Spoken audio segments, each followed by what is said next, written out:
40 বছর পরেও 50 বছর পরেও যদি বঙ্গবন্ধুর খুনিদেরকে বাংলাদেশে আইনা বিচার করা যায়, তাহলে আপনি পৃথিবীর যে রাষ্ট্রে থাকেন, আমি দোয়া করি আপনি বাইচে থাকেন, আপনার বিচারও এই বাংলার মাটিতে ছাত্র জনতা, কোন রাজনৈতিক দল না, আমি বললাম ছাত্র জনতা স্টেডিয়ামে আইনা আপনার বিচার করবে। খুনি হাসিনার অতি কথন, অতি বচন, হ্যাঁ, অতি অভিনয়, আর ওনার অতি মায়াকান্না, অতি দেশপ্রেম আজকে ওনার এই করুণ পরিণতি ডাইকা নিয়ে আসছে। আজকে ওনার, আমি স্পেসিফিকলি নাম বলবো না, ওনার বিভিন্ন জিনিস, শরীরের বিভিন্ন জিনিসটা সংসদে ছাত্র জনতারা উলঙ্গ হয়ে নাচছে। আজকে এই মুজিব, বাংলাদেশে অবশ্যই মুজিবুর রহমানের অবদান ছিল, স্বাধীনতাতে ওনার অবদান ছিল, জিয়াউর রহমানেরও ছিল, এরশাদেরও ছিল, বাংলাদেশের সিনিয়র সিটিজেন যারা মাওলানা ভাসানী, ওনার অবদান ছিল। মাওলানা ভাসানীর অবদানকে, জাতীয় চার নেতার অবদানকে, এইখানে এই যে চার নেতার মাজার, জীবনে একদিন ফুল দিছেন আপনারা? জাতীয় চার নেতা থেকে শুরু করে মাওলানা ভাসানী থেকে শুরু করে এদেরকে আপনারা অপমান করছেন। আমি নিজে কোনো এক সংগঠনের পক্ষ থেকে গেছিলাম মাওলানা ভাসানীর মাজারে ফুল দিতে, আমাদেরকে পিটায় মারছেন, এই ছাত্রলীগ মারছে। তাহলে বুঝতে হবে আপনি আপনার পিতার সম্মান করতে যাইয়া আপনি কতগুলো জাতীয় নেতারে অসম্মান করছেন। আজকে আপনার পিতারও আপনিও সম্মান করছেন। অতএব আপনারে বলছে চুপ থাকতে ডক্টর ইউনূস স্যার, চুপ না, আপনি যেভাবে থাকেন। আপনার অতি কথন, আপনি তো কোন খুনি, আপনি তো আর আগে পিএম না, আপনি খুনি, আপনি সন্ত্রাস। আমি দোয়া করি আপনি বাইচে থাকেন, আপনার বিচারও এই বাংলার মাটিতে ছাত্র জনতা, কোন রাজনৈতিক দল না, আমি বললাম ছাত্র জনতা স্টেডিয়ামে আইনা আপনার বিচার করবে। এই বিচার হবে, কারণ আপনি স্পষ্টত খুনি। আপনি এই হাজার হাজার খুনের নেতৃত্ব আপনি দিচ্ছেন। আরেকটা নাম আমার মাথায় মনে আসছে, এই ওবায়দুল কাদের। হ্যাঁ, সে একজন সন্ত্রাসী কাদের। এই কাদেরিয়া বাহিনী আজকে কালো কাক দেখলে নাকি বলে অশুভর প্রতীক।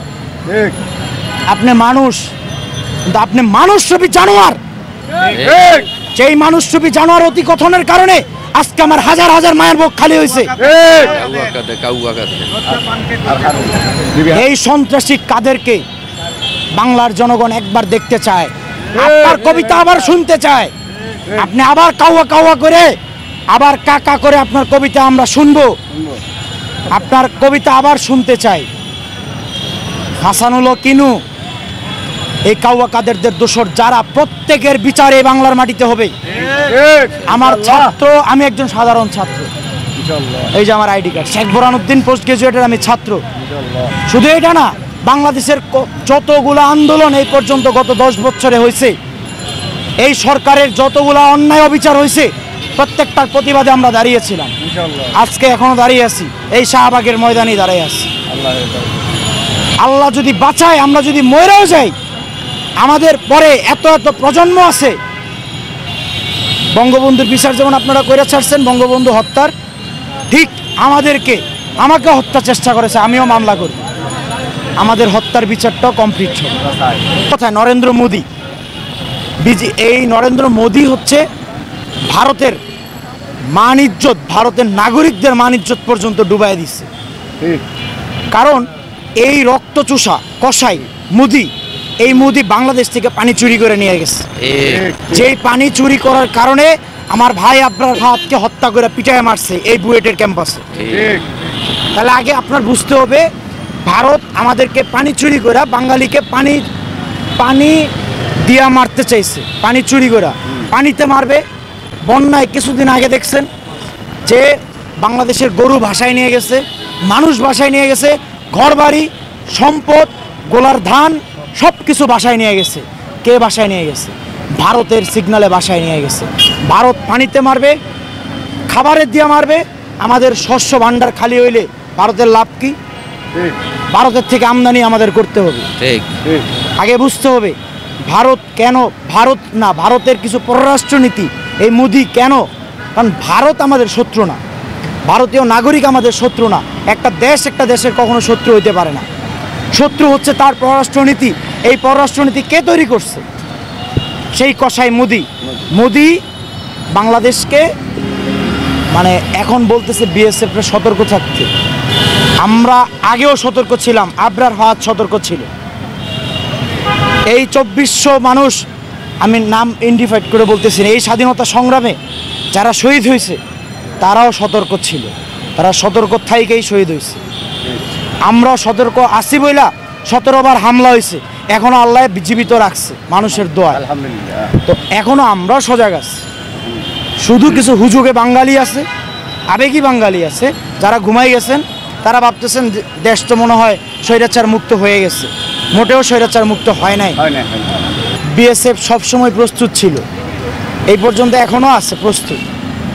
কিন্তু তারা এটা দিয়ে কোনো একটা সিগন্যাল বোঝাচ্ছে যে তারা হয়তো বা কোনো চূড়ান্ত একটা সিদ্ধান্তর দিকে যাচ্ছে।